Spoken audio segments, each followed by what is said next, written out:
원장님, 솔직히 스킨케어 열심히 하는 것보다 시술 한 번 받는 게 훨씬 효과적이죠. 그렇게 생각하시면 조금 위험한데요. 우리가 헬스장 가서 PT 몇 번 받았다고 평소에는 아무 음식이나 막 먹으면 아무 소용이 없잖아요. 피부도 마찬가지입니다. 물론 시술을 받으면 즉각적이고 드라마틱하게 효과를 보는 경우가 꽤 있지만 그렇다고 스킨케어를 소홀히 하면 절대 안 되거든요. 그럼 원장님은 스킨케어 어떻게 하세요? 저는 사실 되게 기본에 충실한 타입이에요. 아침에는 스킨케어 한두 가지 정도만 바를 정도로 되게 가볍게 하는 편인데 다만 밤에는 저만의 나이트 케어 루틴이 있기는 합니다. 밤에 하는 스킨케어는 하루 종일 쌓인 노폐물을 제거하고 자는 동안 피부가 회복할 수 있도록 도와주기 때문에 아주 중요하거든요. 그래서 오늘 제가 평소에 사용하고 있던 나이트 케어 루틴 화장품들을 한번 소개해 드리도록 하겠습니다. 우선은 스킨케어의 시작은 세안이죠. 저는 사실 피부 관리에서 제일 중요한 게 세안이라 생각해서 정말 신경을 많이 쓰는데요. 그렇다고 세안을 열심히 오래 하는 건 아닙니다. 핵심은 노폐물을 제거하면서 피부 장벽을 지키는 것이거든요. 이러려면 약산성 클렌저를 사용해서 빠르게 가볍게 세안을 해야 하는데 만약 내가 낮에 선크림을 발랐다, 아니면 여름이라 피지 분비가 많이 늘었다, 이런 날에는 이중 세안을 하고 있습니다. 이중 세안이 원래 피부에 좋은 행동은 아닌데 선크림을 바른 경우에는 이중 세안을 하는 게 이득이 더 크기 때문에 하게 되는 거죠.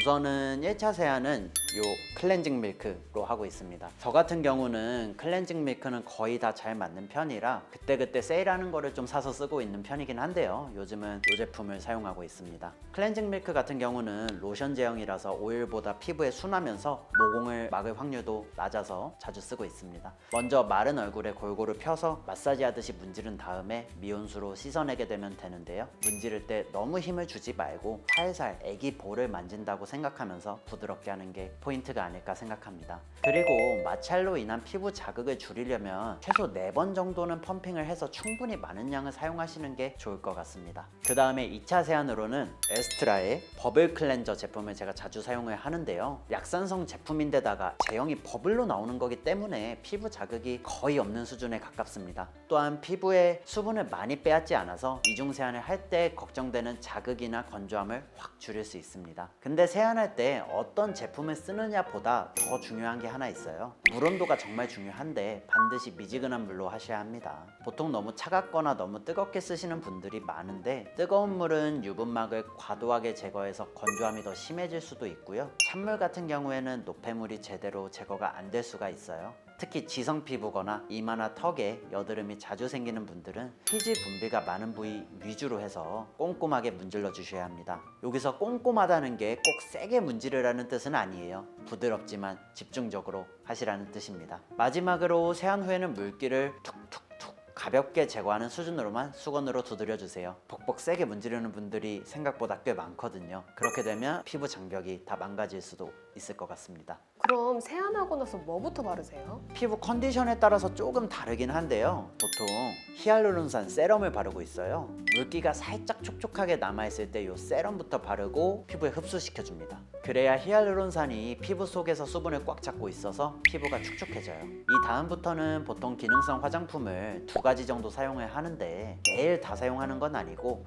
격일로 번갈아 가면서 사용을 하고 있습니다. 먼저 이거는 나이아신 아마이드 성분을 가지고 있는 화장품인데요. 이게 비타민 B3를 가지고 있는 성분인데 미백부터 피지 조절, 피부 장벽 강화, 항염증 효과까지 여러 가지 효과를 가지고 있습니다. 가장 대표적인 효과가 미백이 될 건데요. 정확히는 색소 침착을 억제하게 해주면서 기미와 잡티를 옅어질 수 있게 만들어주고 우리 피부톤을 전체적으로 균일하게 만들어주는 효과가 있습니다. 특히 햇빛을 많이 쬐고 야외 활동이 많이 하면서 생긴 잡티 같은 경우도 서서히 옅어지는 게 눈에 보이실 겁니다. 꾸준히 한 3개월 정도 쓰시게 되면 거울을 볼 때마다 피부가 맑아졌네? 이런 느낌을 받으실 수 있을 거예요. 저 같은 경우는 지금 10% 농도로 사용을 하고 있는데요. 피부에 자극이 될 수 있기 때문에 처음에는 저 농도로 시작을 했다가 피부가 적응을 하면 사용 횟수나 농도를 올려볼 수 있겠죠. 그 다음은 레티놀인데요.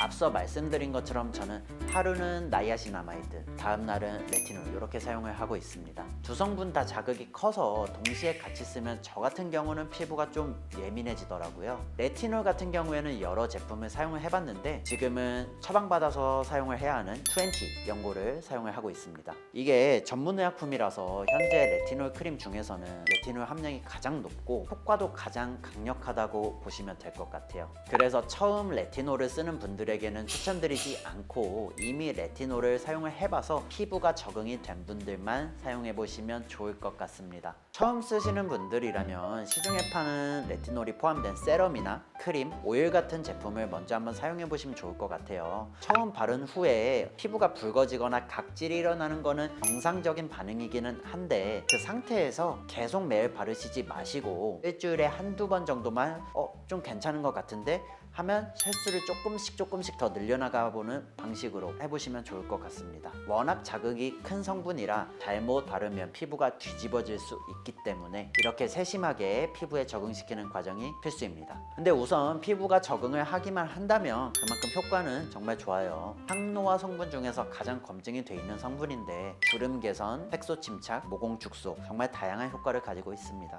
만약 레티놀을 너무 써보고 싶은데 내 피부가 너무 민감해서 고민이다 이런 분들 같은 경우에는 사용하시는 크림에 이 레티놀을 면봉만큼 짜서 섞어서 한번 발라보세요. 이렇게 되면 자극이 확 낮아지게 됩니다. 이렇게 기능성 성분들을 쓴 다음에 바로 이 에스트라 크림을 발라주고 있어요. 에스트라 크림 같은 경우에는 아토피 환자들에게도 처방이 될 만큼 성분이 정말 순한데요. 우리 피부 지질 구조와 똑같은 성분이 잘 배합되어 들어가 있기 때문에 피부 장벽이 튼튼해져서 환절기에도 잘 안 뒤집어지더라고요. 그리고 이렇게 얼굴을 다 바르고 나면 마지막으로 입술에 립밤을 듬뿍 바르고 잡니다. 입술 같은 경우는 각질층이 얇고 피지선이 없어가지고 정말 쉽게 트기 때문에 꼭 수시로 립밤을 발라주셔야 합니다. 자기 전에는 정말 엄청 꾸덕꾸덕한 제형의 립밤을 사용하게 되는데요. 이 제품이 가성비가 좀 괜찮더라고요. 바르면 화한 느낌이 들면서 시원한데 보습도 잘 되고 용량도 좀 넉넉해서 좋습니다. 근데 아무래도 이런 단지형 제품들은 직접 손으로 떠서 써야 하니까 외출에 있을 때 쓰기는 조금 찝찝한 감이 없지 않아 있어서 밖에서는 짜서 쓰는 립밤을 많이 사용해야 하는데요. 이렇게 짜서 쓰는 립밤이 일반적인 스틱형 립밤보다는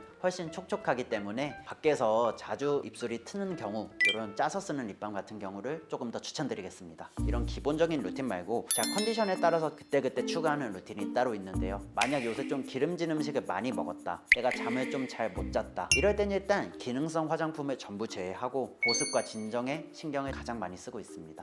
여드름이 나면 갑자기 막 팩을 하고 여드름 관련 화장품을 더 많이 바르고 이러는 분들이 굉장히 많은데요. 그런 것보다는 피부에 수분을 가득 넣어주면서 자극을 최대한 안 주는 게 제일 중요할 것 같아요. 그래서 일단은 세안 후에는 말씀드렸던 히알루론산 세럼에 에스트라 크림만 좀 발라주는 편인데요. 그 다음에는 보통 화장품보다는 약국에서 판매하는 연고를 좀 많이 쓰고 있습니다. 눌러서 아픈 여드름이라면 우선 에크논 크림을 수시로 바르는 게 좋은데 에크논이 여드름균을 억제하고 염증을 가라앉히는 효과가 있어요. 또 모공이 막히면서 생기는 좁쌀형 여드름 같은 경우에는 아젤리아 크림이 좋습니다. 아젤리아 크림은 각질을 녹이고 모공을 청소해주는 효과가 있습니다. 그리고 여드름이 고름이 찼거나 터졌다 이럴 때는 이런 여드름 패치를 붙여서 여드름 부위를 보호해 주시는 게 좋아요.